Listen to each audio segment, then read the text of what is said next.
Our goal is to share our concerns. We are not a rabble-rousing group. If we have a town hall, our goal is to let him speak, not to shout him down. We want him to hear us. We want him to act on what he hears. We want to get reassurance from him that he understands our concerns. Absolutely. So one of the things that we are going to ask of him is that you, as his community representative, let us know when he is here, and let him know that we would like him to hold a town hall meeting. We are a much larger group than this, and our group is very respectful, and if any other groups join us, they will be given the same instructions, that one person speaks at a time, and we listen when the congressman is responding. But it's important to us not just for him to hear what we say, we want to know what he's thinking. Right. And he will do that, and he will. It's unfair for us to find out what he's thinking when he issues a vote. Because I can tell you that will make a lot of his constituents unhappy. I don't think we're asking that he has to tell us how he would vote on something that isn't quite finished, but just having 3 principles doesn't necessarily tell us how he would apply those principles to what's being proposed. There's main issues in that 100 pages, other than what says I'm referring to the Obamacare bill, that he could say, I would in general agree with this. I do not like mandates. He's already saying some things.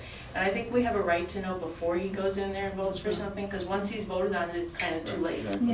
I think a town hall meeting before he really goes in. I think it's urgent with this healthcare to do a town hall meeting. Okay, well, we're here about the healthcare bill specifically. Sorry, we could just turn down, it was a little chilly now. It's getting Okay, I can talk louder, but you couldn't perceive it as yelling. That would be important.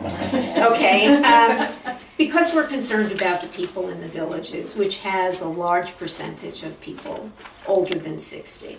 And under the new legislation that's up for review, some of those people we think would be put at a more significant financial disadvantage under the new law, if it passes, than the existing Affordable Care Act. So the American Health Care Act, we think, increases the cost potentially for the seniors in the villages who are not yet Medicare eligible. I'm one of them. I think we probably have several here. And so I have some statistics, but I have to look down to read those because I don't want to get them wrong. A person with an income of $40,000, the tax credit that they're talking about giving in the American Health Care Act will be between 26 and 36% less than the subsidy they're currently getting under the Affordable Care Act. So that will be an increased cost to them. With income of $50,000, it will go down. It'll go to 10 to 23% less than the subsidy. So people have to pick up that cost somewhere.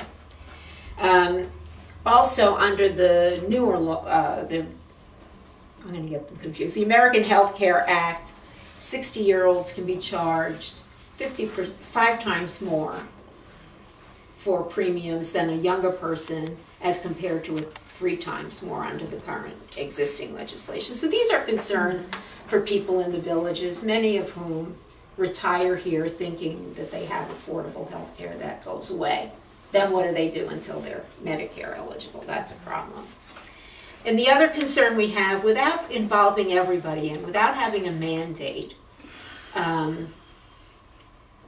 people will opt out because it's more economically feasible for them to do that, which is part of the problem, as you know, with the Affordable Health Care Act, but it is a continued problem with the new plan. The choices people will get with even the younger people is not really enough to buy reasonable health care policies, because it's $2,000 over the whole year. There are very few plans in America today, in any state, where that would cover your health care insurance for the year. So this will put more people at risk for being uninsured. And then the pre-existing conditions, they can't be denied insurance, but they can be, in the new plan, the American Health Care Act, they can be put into risk pools. Because some of what's happening with the American Health is that they're moving this back to the states to set up whatever insurance they think is possible. So And people can choose. That's the thing. We'll give you this tax credit to pay for it or whatever. So when you're in a higher risk pool, you know that your insurance rates will automatically be higher. So anything that does that to people is a big concern, especially people with incomes 40, 50,000. I mean, it sounds like it should be a lot of money, but after taxes and costs, there's not a lot extra. And in the end, tax credits actually are better for the wealthy than for the middle class and the poor. Star on it. Right.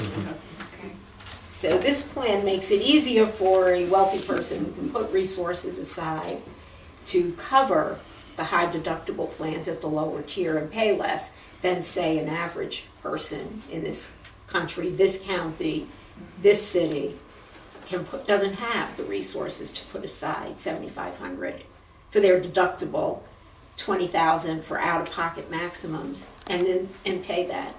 It's just not reasonable. Under the GOP plan that's currently being talked about, the Medicaid expansion program will be frozen in January of 2020. And Florida is not currently a part of the Medicaid expansion program. Governor Scott didn't want to do that, which effectively denies affordable insurance to low-income people in this state currently. Mm-hmm. And his term is up, and a new governor, when they come in, really should be given an opportunity to evaluate the need for expanding Medicaid when they get here, and not just be faced with a fait accompli. So we'd like them to vote no on this plan until Florida has a chance to evaluate for itself what they would like to do. And then the number of people who will lose insurance coverage under the American Health Care Act is about somewhere up to 15 million people. That's a lot of people. And we are very concerned about all of them, regardless of state. So we would ask Mr. Webster to please vote no on this plan and really be part of a process that creates a reasonable health care act for Americans, all Americans, young Americans, middle-aged Americans, working Americans, old Americans, retired people, employed people, unemployed people for whatever reason, disabled people, all of the people in America. Veterans, all of us, that have a plan that will take us comfortably through for our health care so that we don't have to file for bankruptcy. Children, young people, babies. So the current plan is really not the kind of plan that talks about providing that kind of comprehensive coverage. It really talks about shifting costs. So we would like to see a more comprehensive health care plan. 40,000 people in his district are currently on the ACA. Okay, so they are nervous, concerned, and they have many issues that converting from whatever the source and is now to the other. So you're talking how many people? 800,000 are in his district. 40,000 plus are on ACA right now and are in fear of losing their health care. Besides the 40,000, there's many more of us that are going to potentially lose the bulk of our money that comes in every month. And it's going to be whether we eat or pay for insurance. He doesn't want that to happen. And I have a pre-existing condition because I had a spinal bleed 2.5 years ago. And without my medication, I'd be paralyzed. Expressed to you our views and given you bullet points of our views on the AHCA. Yes.